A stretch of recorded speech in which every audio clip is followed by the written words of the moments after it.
자, 14페이지.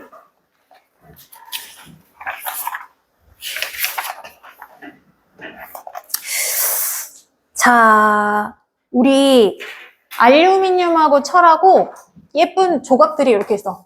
딱딱 떨어지게끔. 큰 조각, 작은 조각 이렇게 있다.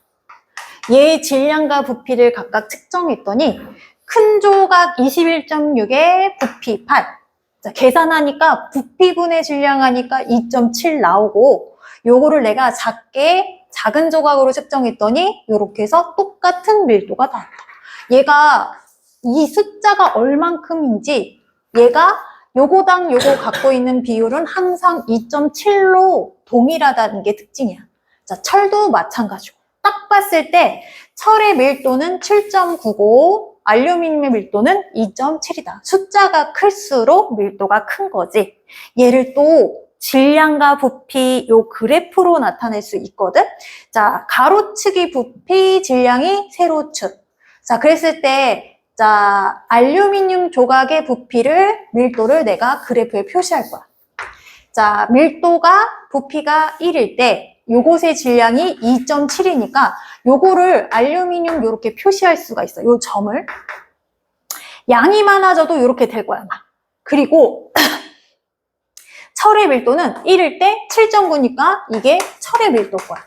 자, 그래서 요거를 그래프로 선으로 그으면 요렇게 우리가 표현할 수 있다. 자, 그러면 얘가 뭔지 몰라도 A하고 B가 있다. 밀도는 누가 더 큰 거야? A. 자, 질량이 같은 부피일 때 얘가 질량이 크다라는 건 기울기가 크다라는 얘기야. 기울기는 X축과 이 그래프 직선이 이루는 각도를 기울기라고 하는데 기울기가 클수록 밀도가 크다.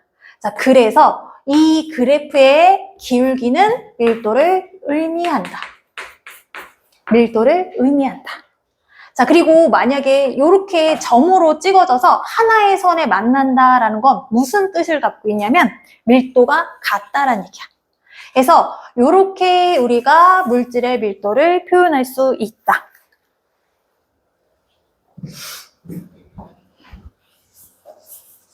자, 그러면 다시 한번 과학에서는 그래프 문제가 굉장히 중요하고 갈수록 암기보다는 그래프 자료를 줬을 때 해석하는 기능, 그게 훨씬 더 중요하게 나와요.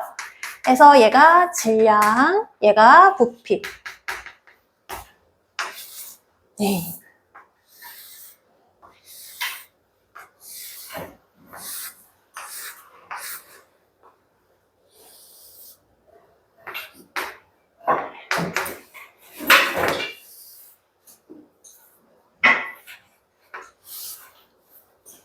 자, A, B, C, D. 자, 이 그래프에서 물질의 종류는 몇 가지가 있다라고 볼 수 있어? 밀도가 같으면 같은 물질이라고 했지? B와 C는 같은 물질이다 이렇게 보시면 돼요.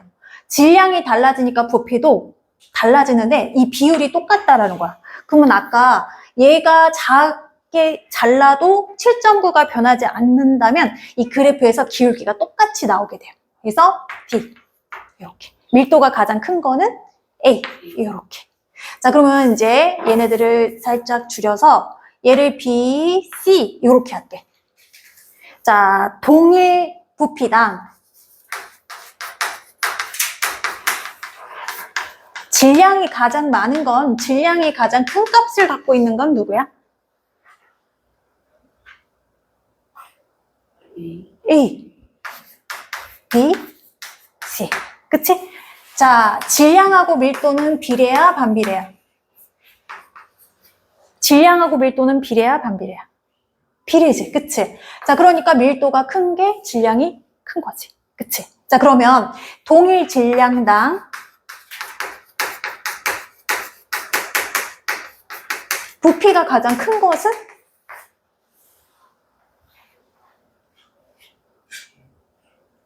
부피가 가장 큰 것은? 밀도와 부피는 비례야, 반비례야? 같은 질량인데 덩치가 되게 커. 반비례지? 그치? 반비례는 뭐라고 하냐면 이렇게. 자, 밀도와 질량은 부피는 반비례. 역수로 표현해서 반대로 C가 가장 크고 그 다음에 요렇게. 자, 그럼 한 가지 더 업그레이드 해서 얘가 3, 얘가 1, 부피. A하고 B, A 대 B의 동일 부피당 질량비는 몇 대에 몇? 내가 여기 숫자를 써줬지? 몇 대에 몇? 3대 1. 자, 그러면 동일 질량당 A와 B의 부피비는 몇 대에 몇? 1대 3. 이렇게. 자, 요거까지 하면 이제 완벽할 수 있는 거지. 자, 근데 우리가 부피하고 질량은 물질의 특성이 될 수 없어. 부피와 질량을 이용해서 밀도를 측정한 것은 부피와 질량을 비교해서 측정한 밀도는 물질의 특성이 될 수 있지만 부피와 질량은 물질의 특성이 될 수 없다. 양에 따라 달라지는 값이므로. 자, 근데 이 밀도 자체도 얘를 다르게 하는 조건이 있어.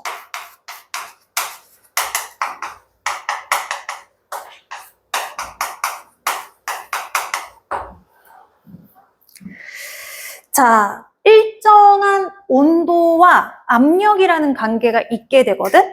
자, 그래서 부피와 질량은 물질의 양에 따라 변하지만 밀도는 일정한 온도와 압력에서 물질의 양에 관계없이 일정하기 때문에 물질의 특성이라고 얘기할 수 있다.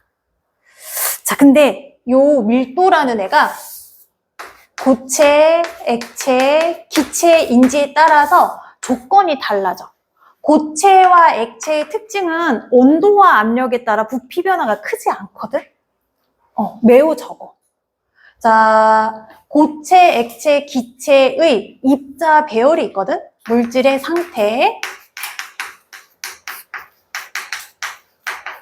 물질의 상태에는 고체, 액체, 기체.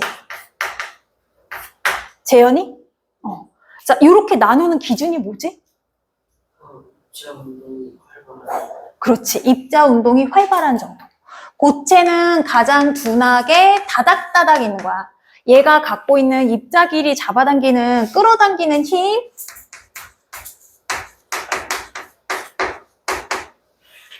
자, 요걸 뭐라고 하냐면 끌 인자를 쓰고 힘 역자를 써서 인력이라고 해. 인력.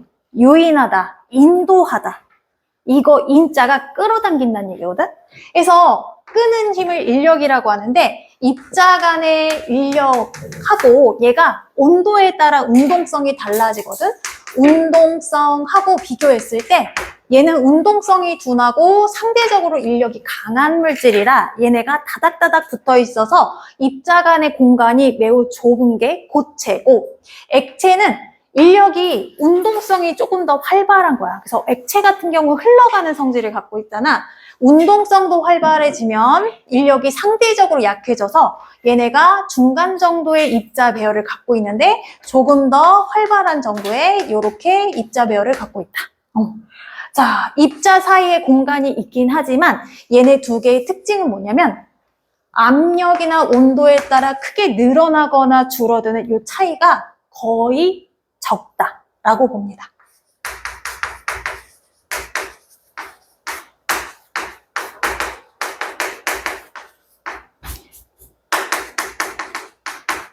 부피가 자 거의 변화가 없다 이렇게 표현하고 기체의 경우는 입자 사이 거리가 매우 멀잖아. 운동성도 매우 강하고 그러니까 얘는 온도를 받으면 열을 받으면 운동성이 매우 강해져. 그래서 얘네끼리 잡아당긴 인력이 없거나 약해서 진짜 마음대로 운동하거든.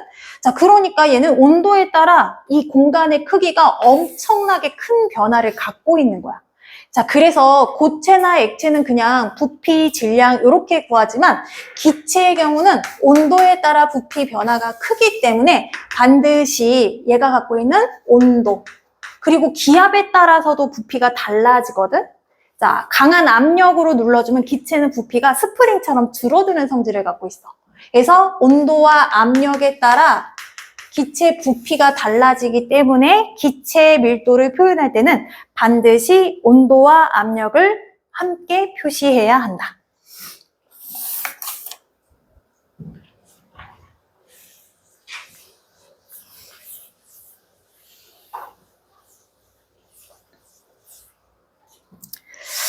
자, 그러면 액체의 밀도는 어떤 식으로 나타나게 되냐면 예를 들어서 식용유,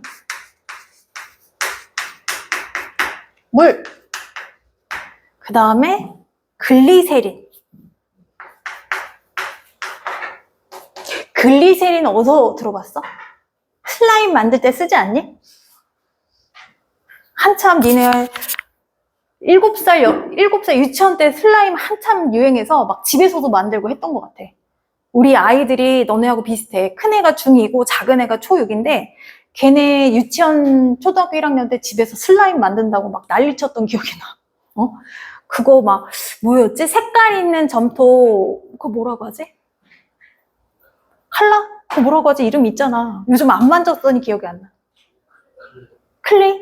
클레이인가 봐. 그거에다가 막 글리세린 넣고 뭐 넣고 해서 얘를 갖다 막 쭉쭉쭉 늘렸던 그 기억이 나거든. 글리세린은 자 고기 슬라임 재료로 쓰이지만 우리 로션이나 뭐 스킨 이런데 보습제로도 쓰여요. 그래서 똑 떨어뜨리면 묵직한 얘가 되게 묵직한 애들이 이렇게 뭐라고 하지? 기름인데 얘네가 덩어리가 막 지어서 보이는 밀도가 큰 액체야. 그래서 얘네들은 특징이 뭐냐면 물과 글리세린 안 섞이고 식용유하고 물도 안 섞여. 그래서 얘를 갖다 얌전히 넣으면 가장 아래쪽에 글리세린이 이렇게 되어 있고 물이 요 중간 정도, 식용유가 요 위에 이렇게 딱 분리가 돼. 얘네가 섞이지 않았을 때 나타나는 현상이야. 섞이는 애면 이렇게 층 만들기가 힘들어. 그냥 하나로 섞여버려서. 그래서 자, 액체의 경우는 얘네가 서로 섞이지 않으면 밀도에 따라서 얘네가 층이 나눠지게 되는데 밀도가 큰 물질은 가장 아래쪽에 있고 밀도가 작은 물질은 가장 위에 있다. 자, 그래서 얘가 질량, 얘가 부피다. 자,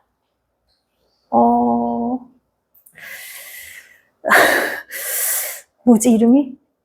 이름이 뭐였지? 맨 뒤에 친구. 정우야. A는 글리세린일까 식용유일까? 거기 없어. A는 밀도가 큰 거야 작은 거야? 큰 거야. 그럼 여기 중에 누굴까? 글리세린.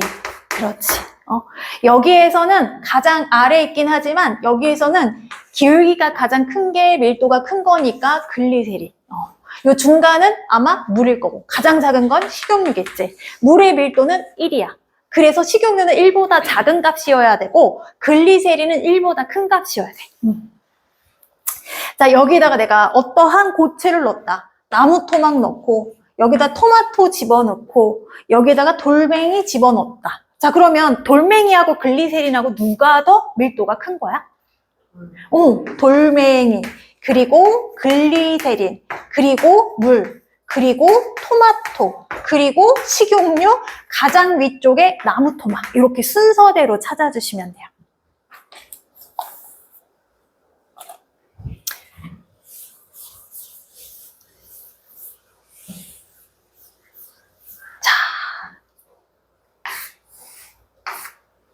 물이야. 요즘 더워서 얼음을 많이 찾잖아. 여기다가 얼음을 막 넣으면 얼음이 위에 뜨네? 얼음은 물보다 밀도가 작다라는 거야? 크다라는 거야? 작아서 뜨는 거야. 빙하가 물 위에 뜨니까 북극곰이 살 수가 있는 거잖아. 그치? 얼음은 고체인데 자, 물 액체보다 밀도가 더 작아. 일반적으로 아까 돌멩이가 무거운 물질이었어. 일반적으로 고체가 액체보다 더 빽빽하게 있기 때문에 밀도가 고체가 더 큰데 물은 되게 특이한 애야. 물은 되게 특이하게 얼음이 물보다 밀도가 더 작아. 왜 그러냐면 얘네가 물일 때는 이러한 입자 모양을 갖고 있거든. 자, 이게 물입자야. 물일 때는 이렇게 얘네가 잘 돌아다녀. 근데 얘네가 얼음이 되면 그냥 얘가 마구잡이로 거리가 좁혀져서 이렇게 딱 응고가 되는 게 아니라 얘네끼리 결합하는데 이런 식으로 여기 사이사이에 틈을 갖고 결합해. 그래서 벌집 모양의 육각 모양의 형태를 구성한다고 하거든. 여기가 요 가운데가 뻥 뚫린 거야. 자, 얼음이 만들어질 때 얘가 사이사이 틈을 갖고 얼기 때문에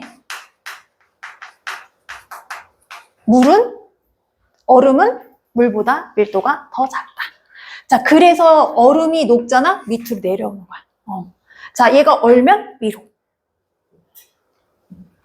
자, 그래서 일반적으로는 물질의 상체에 따라서 같은 물질일 때는 고체, 액체, 기체 순서로 고체가 가장 밀도가 크지만 물과 얼음은 특이하게 자, 얼음이 밀도가 가장 작고 그 다음에 수증기 순서로 이렇게 밀도를 갖고 있다. 특이한 애니까 알아두시고 자, 물일질이 뜨고 가라앉는 현상과 밀도 자, 이거 찬영이? 물에 얼음이면 물보다 밀도가 큰 거거든요. 물 위에 뜨는 물과 기름은 물보다 밀도가 작은 기름을 물 위에 뜨는 밀도 물과 기름의 중간점인 플라스틱 모양은 물과 기름 사이에 위치한다. 자, 밀도는 자, 그러니까 물질의 상태에 따라 다르고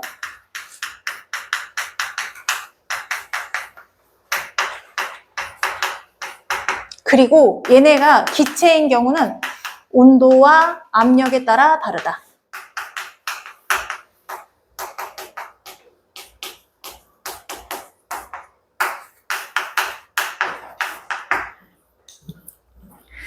자, 기체 밀도 비교. 서로 다른 종류의 기체를 채운 풍선을 공기 중에 두었을 때 뜨거나 가라앉는 현상을 관찰하여 기체 밀도를 비교할 수 있다. 헬륨은 공기보다 가벼워서 위로 뜨고 이산화탄소는 공기보다 무거워서 아래로 가라앉는다. 여러 가지 물질의 밀도. 자, 일반적으로 물질은 상태와 관계없이 온도에 따라 부피가 변하고 고체와 액체는 압력에 따라 부피가 거의 변하지 않지만 기체는 압력에 따라 부피가 크게 변한다. 따라서 밀도를 나타낼 때 상태와 관계없이 온도를 함께 표시하고 기체의 경우는 온도와 압력을 함께 표시한다. 자, 기체의 경우는 온도와 압력을 함께 표시한다. 자, 그랬을 때 밑에 봐봐. 자, 알루미늄, 철, 금 밑에 25도씨 일기압에서 여러 가지 물질의 밀도 이렇게 나와 있지? 자, 금의 밀도가 얼마니? 19.3. 와, 엄청나.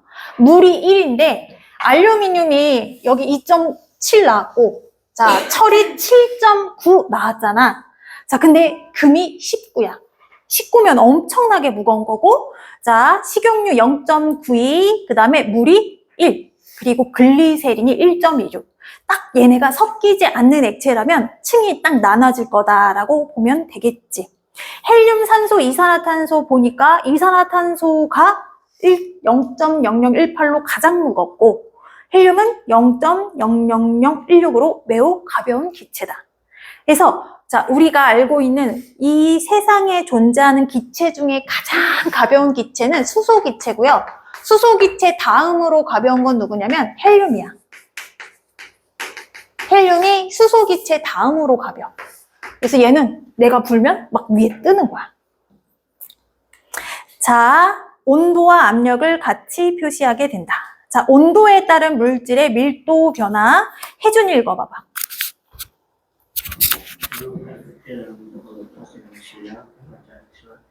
부피가 커지므로 밀도가 작아진다. 반대로 온도가 낮아지면 질량은 변하지 않지만 부피가 작아지므로 밀도가 커진다. 일반적으로 온도에 따라 자 부피가 변할 수 있다. 자 그리고 여기 가스 누출 경보기의 설치 위치가 있어. 자 LNG, LPG 이 두 가지가 있는데 공기보다 밀도가 작은 게 LNG, 액화 석유가스. 자 그리고 요거보다 밀도가 큰 게 LPG. 자, 액화 프로페인 가스. 그래서 얘는 만약에 누출이 되면 밑으로 가라앉지 않고 위로 씩 움직여. 그래서 가스 누출 경보기를 천장 쪽에 이렇게 매달아서 측정을 하고 얘 같은 경우에는 아래쪽에다가 누출 경보기를 이렇게 설치를 한다. 밀도를 우리가 이용한 생활의 예다. 만약에 LNG를 쓰고 있는데 밑에다가 하면 잘 감지를 못할 거 아니야. 그치? LNG는 도시가스 우리 집에서 쓰는 거고 그리고 LPG는 어디서 볼 수 있냐면 우리 길거리에 커다란 트럭이 한 번씩 이런 가스통을 메고 가거든? 회색 요거 음식점에서 쓰는 거야. LPG 요거를 통으로 배달시켜서 쓰거든? 여기 안에 있는 건 액체일까 기체일까?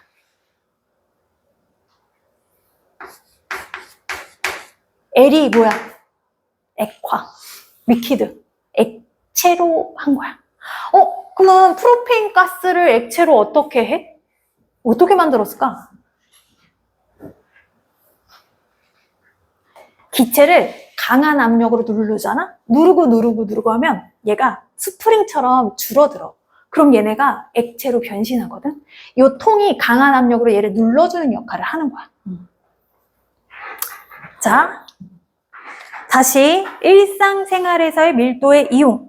구명조끼를 입으면 물보다 밀도가 작아져 물에 가라앉지 않고 잠수부는 물속에 잠수해야 되잖아. 사람이 몸이 자, 물보다 밀도가 작아서 막 자꾸 둥둥 떠. 그래서 납이라는 무거운 금속을 차고 잠수를 한대. 자 그리고 바다에서 파도 타기를 할 때 서퍼보드는 면적을 넓게 해서 얘가 밀도를 줄여놓는 거거든. 부피를 넓게 해서 밀도를 줄여놓는 거야. 그래서 물 위에 잘 뜬다. 자,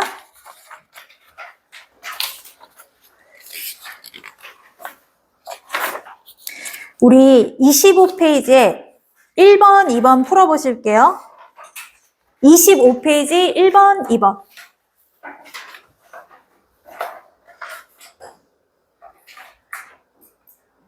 찬물은 밀도가 크고 따뜻한 물은 밀도가 작습니다.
벌써 펜 내려놨어.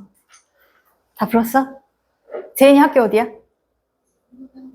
한빛중. 정평이 11월 달에 시험을 한 번 보던데? 정평 어떡하니? 시험 대비를 어떻게 짜야 될지 벌써부터 머리에 쥐가 날라 그래.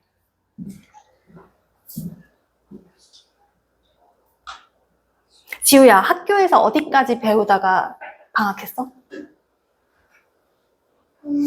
몰라? 열의 이동, 비열 배웠어? 네. 비열까지 배우고 물질의 상태 변화는 그거 안 배웠어.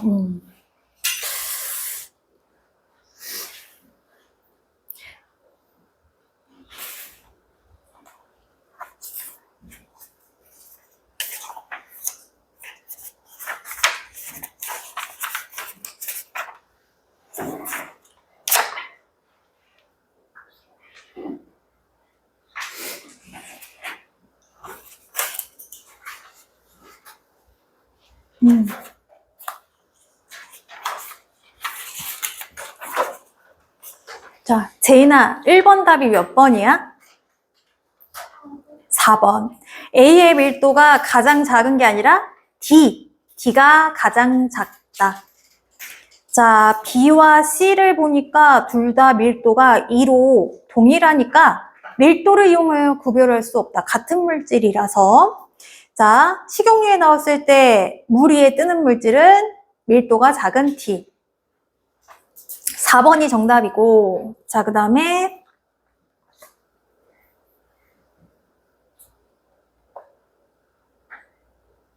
찬이 2번. 3번 정답. 자, 빨간색 소 따뜻한 물, 파란색 소 찬물. 자, 그랬을 때 가와 나 보니까 찬물이 위에 있어. 자, 찬물은 밀도가 크고 따뜻한 물은 밀도가 작아. 찬물이 왜 밀도가 크냐면 운동성이 온도에 따라 달라. 그래서 온도라는 건 열 에너지를 얼마나 갖고 있는 정도를 뜻하는 거거든. 열 에너지가 많으면 고온의 물체, 열 에너지가 적으면 저온의 물체.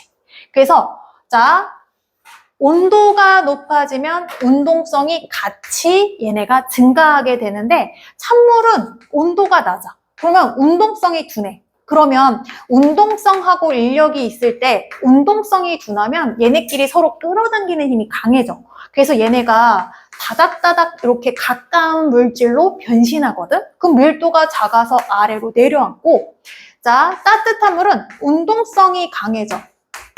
그러면 얘네끼리 잡아당기는 힘이 상대적으로 약해지거든? 그러면 잡아당기지 못하고 옆으로 얘네가 이렇게 퍼지는 역할을 한단 말이야. 그럼 얘는 이 공간의 크기를 비교했을 때 얘는 밀도가 크고 얘는 밀도가 작은 상태가 되지, 가벼우니까 위에 뜨고 무거우니까 내려앉아. 그래서 첫 번째는 찬물은 내려앉고 따뜻한 물은 위로 올라가서 오른쪽에 있는 나보다는 훨씬 더 빠른 속도로 얘네가 섞이게 된다. 대류라는 거 배웠을 거야. 액체나 기체가 열을 전달하는 현상을 대류라고 하지. 따뜻한 거 위로, 차가운 거 내려와. 그래서 답이 몇 번이냐면 3번. 자, 디귿은 물의 온도가 달라지면 밀도는 또 달라지겠지. 자, 3번. 다시 앞으로 갈게요. 자, 16페이지.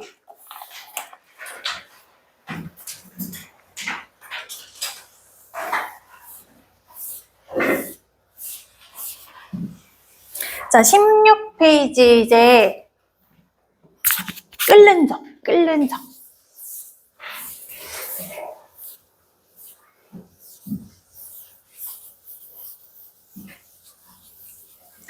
자, 끓는 점 물질의 특성에 끓는 점 들어가 있지. 끓는 점. 아까 밀도는 부피분의 질량으로 측정한다고 했어. 그러면 재현아, 끓는 점은 어떻게 측정할까?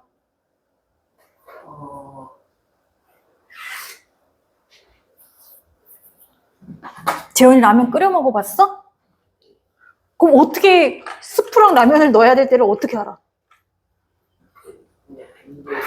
온도를 측정해? 끓기 시작해. 바글바글 거릴 때 그게 끓는다라는 거 우리가 확인할 수 있는 거잖아. 그치? 그때 라면을 넣어야 되지. 스프 먼저 넣어? 라면 먼저 넣어? 스프 먼저? 꼬들꼬들한 거 좋아하니? 나도 꼬들꼬들 파야. 부드러운 거 말고. 벌써 라면을 끓여 먹어? 집에서 다? 그렇구나. 몇 개 먹어? 한 개만 먹어? 3개 먹는 사람 없어? 없어? 자, 우리가 끓는다라는 거, 바글바글 끓는 거 보면 알 수 있잖아. 자, 그래서 이거를 과학적으로 얘기하면 끓는 점이란 액체가 자, 일정 온도에 도달해서 기체로 변하는 온도. 요거를 우리는 끓는 점이라고 해. 자, 이때 상태 변화 명칭을 뭐라고 하냐면 기화라고 해. 기화. 여기에 가열을 해줍니다. 가열하면 얘가 열 에너지를 받아? 그럼 열 에너지가 높아지면 운동성이 활발해진댔지. 그래서 밀도가 작은 액체가 되다가 요거보다 운동성이 더 강해지면 얘네가 밀도가 더 작은 기체로 변신하는 거야. 액체에서 기체로 변신했으니까 얘네가 물속에 잘 들어가 있겠어? 못 들어가 있지. 그치? 요 열이 아래쪽에 있잖아. 가열하는 부분이 아래쪽에 있잖아. 그치? 여기에서 먼저 액체가 기화가 된단 말이야. 기체로 변신한단 말이야. 물방울에서 수증기 방울로. 자, 그럼 얘네가 뜨거워지고 부피가 커지면 밀도가 작아지니까 바깥으로 막 튀어나가기 시작해. 그래서 액체의 내부 표면 동시에 기화가 일어나는 요것을 우리는 끓는 점. 기화가 내부 표면에서 동시에 일어나는 요 온도를 우리는 끓는 점 이렇게 얘기를 하는 거야. 자, 물의 끓는 점은 몇 도시라고 알고 있죠? 100도씨. 이거는 언제를 뜻하냐면 단서가 있어. 기준이 있어. 뭘 기준으로 하지? 1기압. 표준기압. 기압, 지금 우리가 생활하는 요 정도를 1기압이라고 하거든? 요때는 끓는 점이 물은 100도씨가 분명하게 이동하지 않고 달라지지 않고 항상 100도씨에 끓는 특징을 갖고 있단 말이야. 자, 근데 물은 1기압에서 100도씨에 끓고 에탄올, 알코올의 성분이 되는 얘는 78도씨에 끓어. 그리고 메탄올이라는 게 있어. 메탄올. 얘는 65도씨 정도에 얘가 끓어. 자, 물질마다 끓는 점이 다른데 요거는 무엇하고 관계가 있냐면 입자가 얼마나 무겁고 가벼운지. 이 입자가 갖고 있는 질량과 관계가 있거든? 이 질량은 또 무엇을 나타내냐면 얘네끼리 끌어당기는 인력 있지? 아까 말한 인력? 인력과 관계가 있어. 자,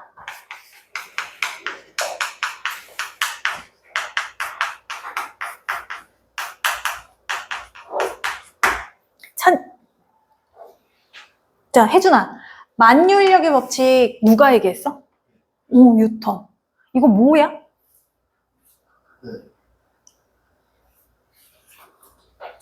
이 책이 없어.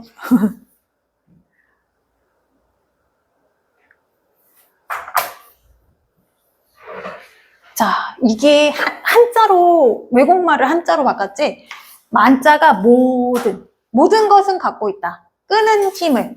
모든 물질은 끄는 힘을 갖고 있다. 이게 만유인력의 법칙이거든?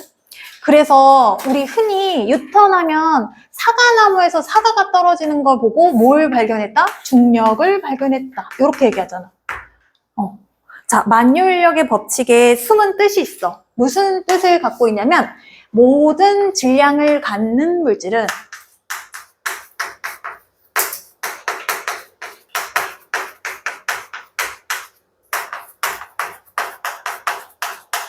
인력을 갖고 있다라는 거야.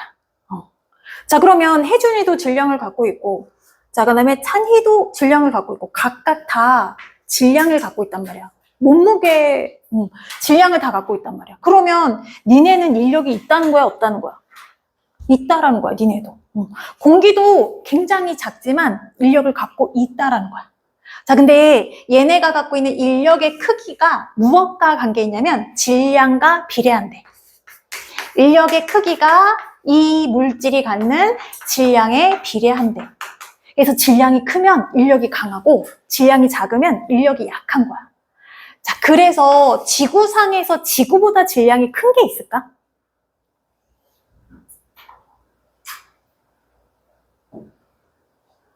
있어, 없어? 지구상에서 지구보다 질량이 큰 게 없지. 그러니까 모두 다 지구 중심으로 떨어진다라고 하는 거야. 자, 일단 모든 물질이 인력을 갖고 있다. 이 정도는 기억하시고, 자, 물은 에탄올보다 입자가 무거운 편이고, 에탄올은 물보다 가볍고, 가벼운 정도로 치자면 메탄올이 가장 입자가 가벼운 거야. 자, 그래서 물 입자끼리 끌어당기는 인력은 강해서 100도씨 정도의 열에너지가 필요했던 거고, 에탄올은 얘보다 가벼워. 그러니까 인력이 얘보다 작아.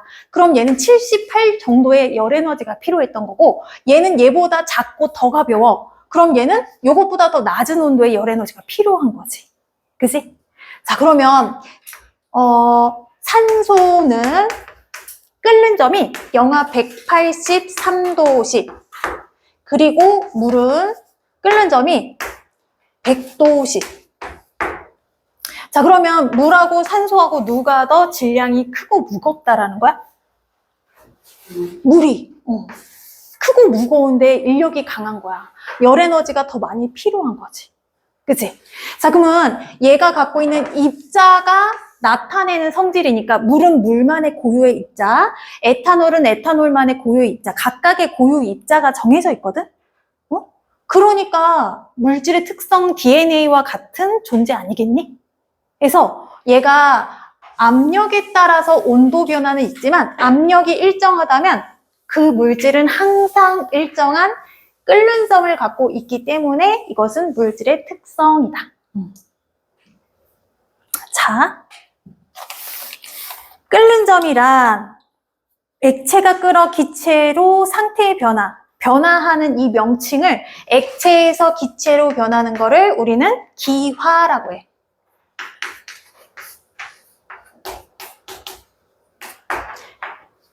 이것을 상태의 변화했다라고 해. 자, 이 온도를 끓는 점이라고 하는데 얘가 갖고 있는 특징, 양에 따라 관계가 없대. 기압이 일정하다면 시간, 온도. 자, 상온에서 물을 가열하기 시작했어. 그럼 시작이 20도씨야? 쭉쭉쭉 올라가다가 이렇게 수평한 구간이 나타날 거야. 그리고 다시 올라가는데 요게 끓는 점이란 말이야. 자, 100도씨에 딱 끓는 A가 있고, 그 다음에 얘가 똑같이 100도씨에 끓는데 더 늦게 끓는 B가 있어.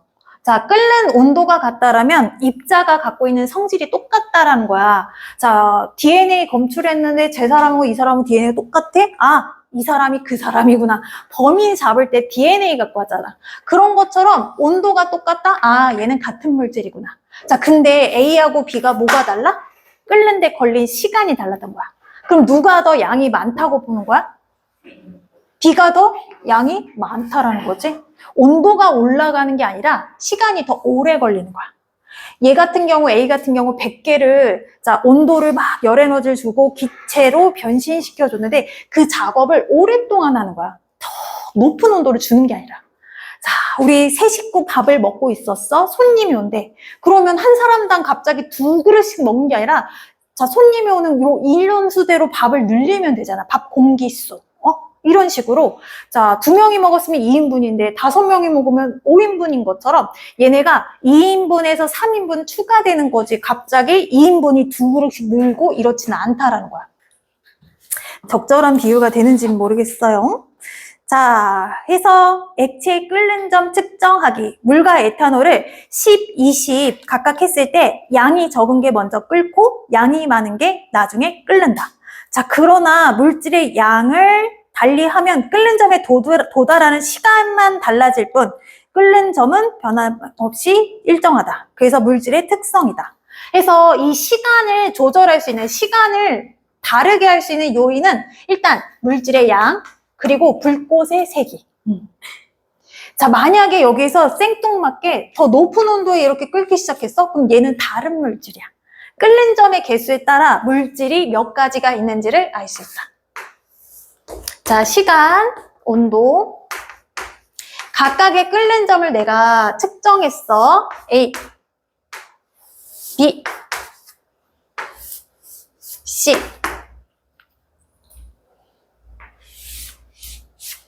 D. 자, 여기에서 물질의 종류는 한 가지, 두 가지, 세 가지. 끓는 점이 가장 낮은 건 C. 끓는 점이 가장 높은 건 B. 왜? 끓기도 안 하잖아. 수평한 구간이 있을 때 우리가 끓는다라고 표현하거든. 이 수평한 구간은 물질의 끓는 온도를 뜻하는 거야. 상태 변화 구간, 이런 느낌.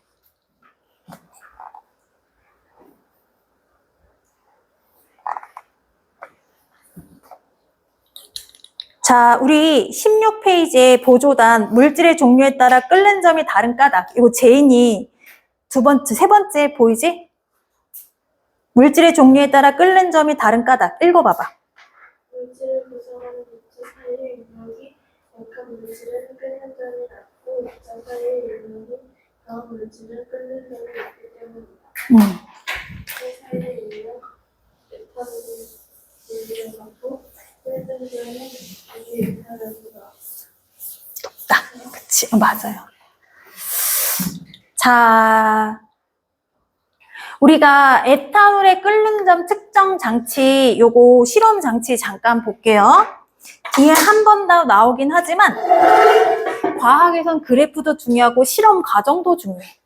에탄올이 78도씨에 끓는지 맞는지 확인하는 실험이야. 여기에다가 물을 집어넣고 여기에다가 시험관을 넣어. 여기다가 에탄올을 넣을 거고 시험관 안에 여기에다가 또 끓임쪽이라는 돌멩이를 집어넣고 마개로 막아주고 온도 센서를 주되 이 온도 센서가 액체에 담가지지 않고 위쪽에 이렇게 떠야 돼. 요 가지 달린 요쪽으로 넘어갈 때 요 부분에 온도 센서가 이렇게 딱 되어 있어야 돼. 그리고 여기는 차갑게 냉각할 수 있는 찬물이 있어야 되고. 자, 가열 장치를 해주고 여기에서 가열해줍니다. 자, 핫플레이트라고 하는데 여기 가열 장치 이렇게 표현하네. 일단 얘를 갖다가 위쪽에 설치한 이유는 뭐냐면 이 끓는 점이라는 건 액체에서 기체로 상태 변화하는 건데 기체 온도를 측정하고자. 액체는 온도가 낮고 기체는 온도가 더 높을 때 기체가 되는 거니까 액체에 닿지 않게 기체 온도를 측정해야 끓는 점을 측정할 수 있기 때문에 위쪽에다가 설치하고 그리고 에탄올을 물에다가 넣고 시험관 넣고 이렇게 가열하는 방법을 물 중탕이라고 해요. 물에 넣고 중탕하는 이유는 에탄올은 우리 왜 음식할 때 불만 내려고 막 도수 높은 술 집어넣고 막 하면 불이 확 붙는 거 있지. 에탄올이 가열됐을 때 물이 순식간에 증발하면 이 에탄올의 도수가 높아져서 불이 날 수가 있어. 그래서 천천히 고르게 가열하고자 물 중탕을 하고 그 다음에 여기 돌멩이 하나 넣는다고 했는데 얘가 끓임 쪽이야. 끓임 쪽은 구멍이 송송 뚫려 있는 돌멩이인데 얘가 바글바글 끓었을 때 커다란 기포가 여기 안에 들어가서 작은 기포로 쪼개져서 나와. 갑자기 끓어 넘치는 걸 방지하기 위해서 끓임 쪽을 넣는다. 자, 그럼 여기에 찬물에 의해서 액화돼서 나오는 요것은 여기 있던 에탄올이 액체, 기체, 액체 상태 변화했다라는 걸 우리가 확인할 수 있다. 자, 끓는 점의 특징. 가로 2번. 압력이 일정할 때 끓는 점은 물질의 양에 관계없이 일정하고 양에 관계없이 일정함으로 우린 얘를 물질의 특성이다 라고 한다. 자, 그럼 아까 내가 배운 것 중에 자, 끓는 점은 입자가 갖는 인력과 관계가 있다. 그러면 여기 질소, 산소, 에탄올, 물, 염화나트륨, 구리 중에 가장 인력이 강한 애가 누구야? 인력이 강할 것 같은 애가 누구야? 여기 염화나트륨은 뭐냐면 염화나트륨 뭔지 알아요? 우리 매일 먹는 거야. 라면에도 들어가 있고 과자에도 들어가 있고. 염화나트륨. 소금을 우리가 과학에서는 염화 나트륨이라고 해. 자, 구리가 아마 끓는 점이 가장 높은 것으로 보아 가장 인력이 강한 물질이고, 질소가 인력이 가장 약한 물질이겠지? 자, 그러면 끓는 점은 액체에서 기체로 변하는 거니까 압력에 따라 변화를 잘 받아. 압력의 영향을 잘 받아서 반드시 기압을 함께 표시해야 한대. 와, 압력에 따라서 왜 얘가 달라지냐면, 자, 1기압에서 얘를 가열할 거야. 1기압이라면 우리는 못 느껴. 맨날 1기압에서 생활하고 있기 때문에 1기압 정도의 힘의 크기를 우리가 비유하면 어떻게 비교할 수 있냐면, 물기둥 10m가 누르는 힘을 1기압이라고 한대. 우리를 사방에서 물기둥 10m가 우리를 눌러주는 힘이 있다라는 거야. 자, 액체를 가열할 거야. 그러면 액체에서 얘가 열받아서 기체로 변신해. 그러면 얘가 뽀글뽀글 바깥으로 나갈 건데, 기체의 특징은 스프링 같아. 그래서 외부에서 얘를 눌러놓으면 물속에 들어가 있을 수 있어. 근데 외부에서 눌러주는 힘, 이걸 압력이라고 해. 내부에서 얘를 떨치고 나가려는 운동성. 운동성이 압력보다 크면 바글바글 끓는 현상이 나타나는 거고, 반대로 압력을 이기지 못하고 운동성이 밑으로 눌러지게 되면 이때는 아직 끓지 않는 상태가 되는 거야. 자, 그러면 재현아, 압력이 높아지면 끓는 점이 높아질까 낮아질까?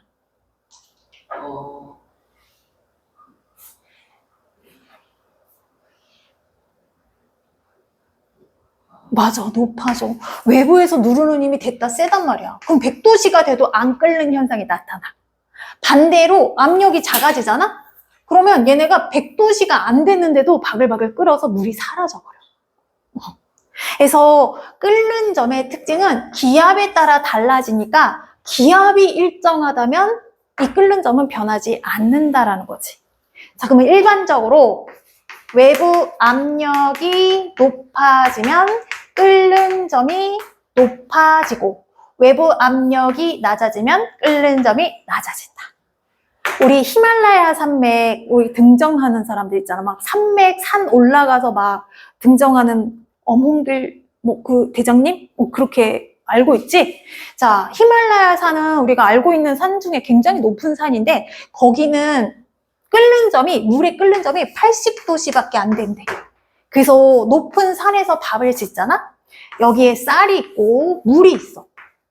그러면 100도씨 정도가 있어야 쌀이 먹을 수 있는 익은 쌀로 변신하는데, 얘가 80도씨에서 이걸 다 날아가서 밥만 남았어. 왜 기화돼서 다 보글보글해서 날아갔단 말이야. 그러면 어떻게 돼? 얘가 완전히 익지 않았는데, 가운데까지 익지도 않았는데, 얘네가 밥이 다 된 것처럼 막 김이 모글모글 나온단 말이야. 먹으면 덜 익었어. 이걸 뭐라고 해? 설익었다. 그리고 심지어 물이 사라지잖아? 그러면 냄비 이 그릇은 고체니까 물보다 비열이 커요, 작아요? 물은 비열이 큰 물질이거든? 고체는 비열이 작은 물질이야. 쉽게 가열되고 쉽게 식는 성질을 갖고 있어. 그래서 물이 빠져나갔어. 얘 온도를 유지시켜주는 애가 없어. 그러면 밑에는 타버리고 위에는 익지도 않고 3층 밥이 된다고 해.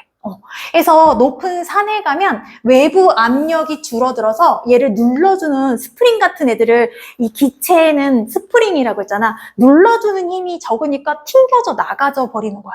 그래서 낮은 온도에 물이 끓어버려서 덜 익은 밥, 설 익은 밥이 되는 거고, 자, 압력밥솥은 우리 최근에 나온 HI, 이런 굉장히 높은 온도까지 끓는 점을 올리는 밥솥이 나왔거든? 쿠쿠 말고 왜 쿠첸에서. 쿠첸에서 얘를 온도를 기압을 1.5 기압까지 올려서 120도까지 올렸대. 자, 그래서 어떤 식이냐면, 온도가 높고 기압이 높으면 뭐가 좋으냐면, 얘가 순식간에 쌀을 밥으로 만드는 거야. 천천히 익히면 얘네가 익으면서 눌러주는 힘이 없으면 그냥 퍼지기도 하거든. 우리 빵이 오븐에 넣으면 퐁 올라가듯이. 근데 쌀이 익는데 여기에 강한 압력으로 공기가 얘를 딱 패킹을 해놔서 얘를 갖다 딱 감쌌어. 그러면 여긴 뜨거운 열기, 얘를 꾹 누르면 쌀이 떡처럼 쫀득쫀득한 쌀이 되는 거야. 윤기가 차라락 흘러오면서. 자, 그러니까 고온의 순식간의 압력으로 고압력밥솥을 사용하게 되면 단시간에 맛있는 밥이 되는 거지. 쿠쿠가 맛있는 밥을 완성했습니다. 들어봤지? 맨날 나오는 말이야. 그래서 압력이 높아지면 끓는 점이 높아지고 압력이 낮아지면 끓는 점이 낮아지기 때문에 끓는 점을 표시할 때는 반드시 압력을 함께 표시해야 한다. 그래서 높은 산에 가서 밥을 하면 그래도 맛이 없어. 우리가 히말라야 산처럼 굉장히 높은 산은 아닌데도 밥이 맛이 없어서 냄비 뚜껑에다가 돌멩이 같은 거 올리면 그나마 압력이 조금 만들어지나 봐. 공기가 빠져나가지 못하니까. 그래서 우리가 그렇게 밥을 해 먹는다고 해요.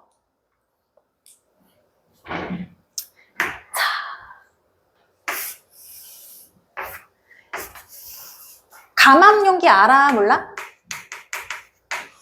감압용기. 자, 감압용기가 뭐냐면 요즘은 감압용기를 갖다가 우리 반찬 통으로도 나왔어. 여기다가 내가 쇠고기 집어넣어. 막 양념 재우는 걸 여기다 집어넣어. 얘를 이렇게 펌프로 누르면 공기가 쑥쑥 빠져나와서 얘네가 공기가 없는 상태가 돼. 그러면 산소가 많이 있으면 얘가 쉽게 상하고 얘가 오랫동안 보관할 수 없는데 공기가 빠지면 원래 상태를 그대로 오랫동안 보관할 수 있다는 장점이 있대. 그래서 감압용기를 이렇게도 쓰긴 하지만 용기에 있는 공기를 빼는 역할을 하는 게 감압용기야. 자, 그래서 물을 끓였어. 끓이는 동안에는 얘가 바글바글 끓는 것까지 확인하고 불을 껐어. 그럼 바로 이제 또 정지가 되잖아. 계속 끓는 상태가 유지되는 게 아니잖아. 자, 그리고 한 김 식히고 얘를 갖다가 요 감압용기에 넣었어. 자, 그리고 얘를 푹푹 해서 공기를 이렇게 빼잖아? 그럼 어떤 일이 생기냐면 여기에서 다시 처음에 불을 우리가 끓여주는 현상처럼 바글바글 거리는 현상이 나타난다. 무슨 일이 일어난 거야? 공기가 줄어들으니까 압력이 감소해서 끓는 점이 낮아지는 효과가 나타나는 거지. 자, 그리고 하나 더 실험. 자, 둥근 플라스크에 물을 절반 넣고 가열했어. 가열하고 역시 불을 껐어. 끄고 나면 이제 더 이상 바글바글 거리는 현상이 없어. 자, 그리고 얘를 갖다가 뒤집어. 꼭 마개를 막아주고 여기에다가 찬물을 들이부어. 그럼 어떤 일이 생기냐면 아까 가열에 의해서 수증기가 됐다 많아졌거든? 수증기가 공기가 됐다 많아져서 여기 형태의 기압이 강한 상태로 유지가 되는 거야. 자, 그런데 여기다 찬물을 들이부으면 일부 기체가 물방울로 액화가 일어나. 차가워지니까. 액화가 일어나지면 아까보다 공기 수증기 양이 감소한단 말이야. 자, 그러면 내부 기압이 낮아지는 효과가 생겨서 다시 바글바글 거리는 현상이 나타난다. 자, 그러니까 기압이 낮아지면 끓는 점이 낮아진다라는 거야.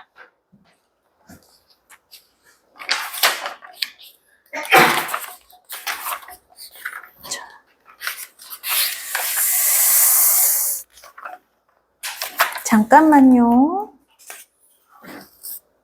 자, 25페이지에 3번 풀어보실게요. 25페이지 3번.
답 2개인데. 2개 썼어?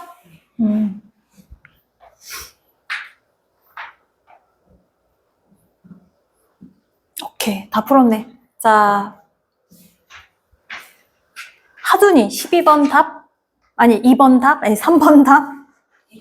1호.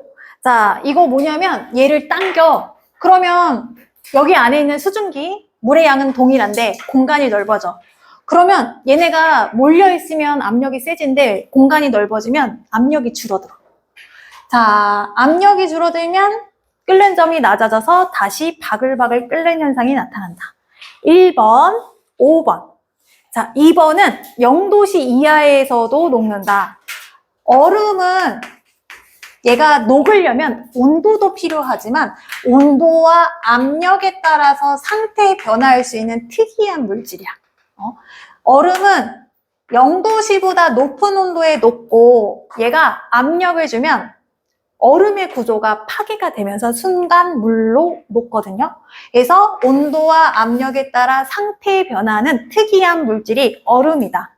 자, 3번은 밀도고 4번도 밀도지. 1번, 5번 정답. 자, 역시 5분 쉬었다 할게요. 12시 8분까지 쉬세요.